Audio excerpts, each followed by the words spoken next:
Hey mga brods, may balita nga po tayo dito po kay Coach Jimmy Alapag. Yes, binabalak nga kasi ito maging head coach na ng San Miguel Beermen. Pagkatapos kasi nito mga kabrods na maging player development coach dito sa Sacramento Kings. Yes mga kabrods, hindi na yan dun mismo sa NBA J-League na Stockton Kings na NBA J-League team ng Sacramento, kung saan simula 2023 to 2026, 3 years na siya mga kabrods na nandito sa main team ng Sacramento dito sa NBA pa. Ito pong Sacramento Kings bilang isang development coach. So talaga mga kabrods, marami siyang natututunan dyan dito kay Coach Doug Christie. Yes mga brods, ang head coach ngayon ng Sacramento, kaso hindi nga nakapasok ngayon ng play-in. Ito pong Sacramento kung saan nalaglag ngayong elimination round. So mga kabrods, ito pong si Coach Jimmy Alapag habang off-season nito ay gustong i-negotiate ito ng San Miguel Beermen. Yes mga kabrods, gusto kasi nilang makakausap na. And alam din naman natin si Coach Leo Austria, one of the best coach ngayon ng SMB, na alam din naman natin na minsan nag-struggle din itong SMB ngayong elimination round ngayong Commissioner's Cup 2026. Gusto nga nilang masubukan na mga kabrods yung experience, yung mga natutunan and mga talent na nakuha nito ni Coach Jimmy Alapag. Dito naman, napagbalik niya dito sa SMB. Alam din naman natin na dati ng head coach ito pong si Coach Jimmy Alapag sa ABL, kung saan napat-champion niya dati yung team na San Miguel Alab Pilipinas. As a head coach siya dyan. As an assistant coach naman ni Coach Leo Austria dati sa SMB, nung taong 2019, nakapag-champion naman din ng SMB. Ito pong kuponan nila ng Philippine Cup and Commissioner's Cup, kung saan kasama pa dyan si Coach Jimmy Alapag. Tapos naging assistant din ng Gilas Pilipinas noong 2019 hanggang napunta ng Stockton Kings to NBA na mismo sa Sacramento Kings. So mga brods, ang ganda ng programa at coaching career neto po ni Coach Jimmy Alapag kaysa sa mga ibang coaches dito sa PBA.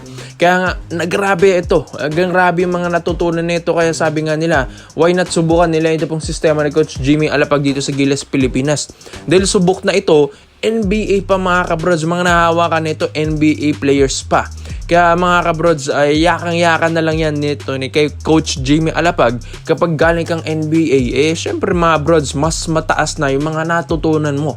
Mas mataas na yung knowledge mo, coaching knowledge mo mga kabrods, kung paano ka magmando ng players, kung paano mo balasahin yung mga players mga kabrods, and yung mga plays, mga tactical plays, tactical coaching style na mga head coach dito like Coach Doug Christie mga kabrods. Syempre maa-adapt yan ni Coach Jimmy Alapag. Kaya nga dito sa SMB, bilang alam din naman natin si Coach Leo Austria ay hindi naman talaga bibitaw yan as a head coach dahil syempre kaka-champion lang din naman ng SMB, pero sabi nila wala naman daw yan sa coach. Sabi rin dito sa ibang SMB fans, kapag wala kasi at tinanggal mo yan si Junmar Fajardo, talagang mahihirapan ng SMB yan magkaroon ng kampyonato. Pero kapag itong si Coach Jimmy Alapag daw, kahit tanggalin mo pa ito pong best player ng SMB na katulad ni Junmar Fajardo, kayang balasahin niya ni Coach Jimmy Alapag no, kung paano niya balasahin din at paano niya i-develop yung mga players ngayon ng Sacramento,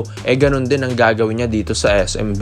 Kaya sa tingin niyo mga kabrods, worth it ba na palitan nito pong si Coach Leo Austria? Lalong-lalo na nandito pa at nandito pa yung momentum ng Grand Slam run nila? Or sa tingin niyo, malay nyo, mas madaling manalo na kapag si Coach Jimmy Alapag na galing NBA ang mag-head coach dito sa SMB? So, komento mo lang ang opinion mo dito mga kabrods, at isa natin yan.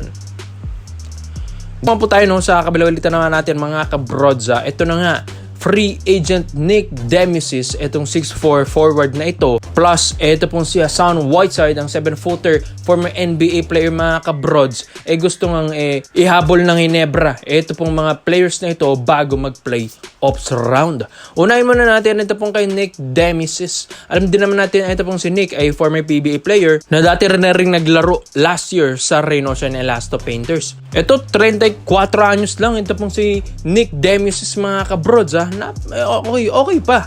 Prime pa rin niya kahit papano, hindi mo sabing matanda na yan. Ewan ko ba't hindi ito nagkaroon ng offer sa ibang PBA teams Ngayon, as of now, naglalaro ito sa Nueva Ecija Rice Vanguard sa MPBL mga kabrods. So mga nakikita kong highlights ni Nick Demisis doon, okay pa mga kabrods. May kaya pang ibugat, may bitaw pa ito pagdating sa PBA stage. Kaya nga ito pang Barangay Nebra San Miguel, kaysa naman makipag-trade sila at maglagas ng player, why not ayusin na lang, balasahin nila yung lineup nila at kumuha ng free agent na katulad ni Nick Demesis. Ito kasi 6'4" ito na forward or pwedeng forward shooter ito mga kabrozel. Ang ganda rin kasi ng bitaw nito sa tres.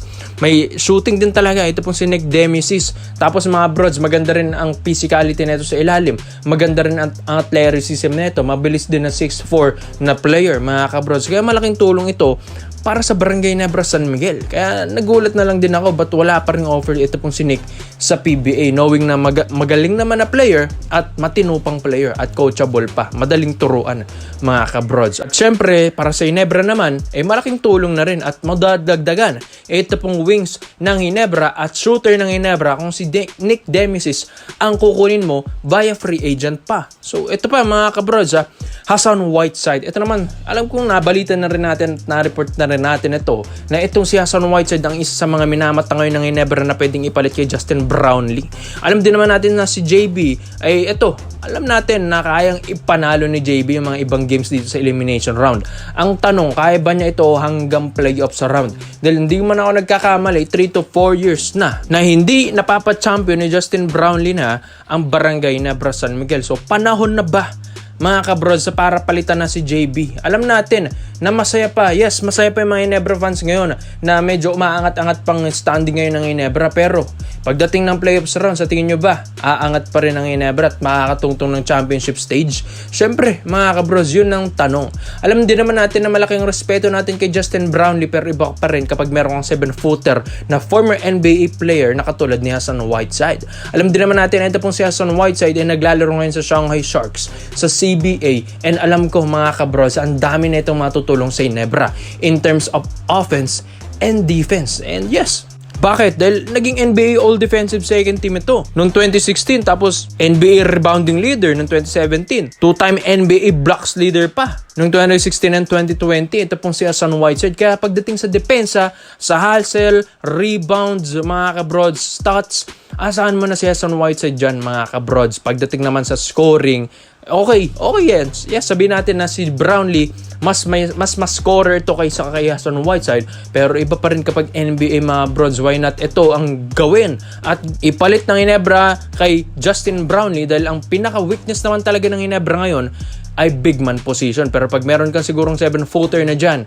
ewan ko na lang kung hindi pa manalong Ginebra dyan mga kabrozel. Pagdating naman sa mga scorers, meron namang mga magigaling na point guards dyan katulad ni Scottie, RJ, Stephen Holt, diba? Gray. So kayang-kaya mga kabrods sa big man position na lang, dahil kapag kalaban mo lagi ang SMB, sina John Marfado, lagi na lang kinakain ni John Mar. Maski nga imports kinakain ni John Mar, paano pa na isang 6'9" na Japet Aguilar yung pinakamatangkad mo lang.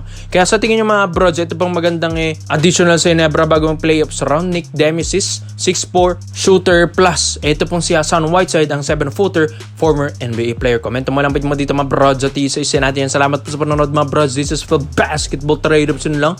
I'm out.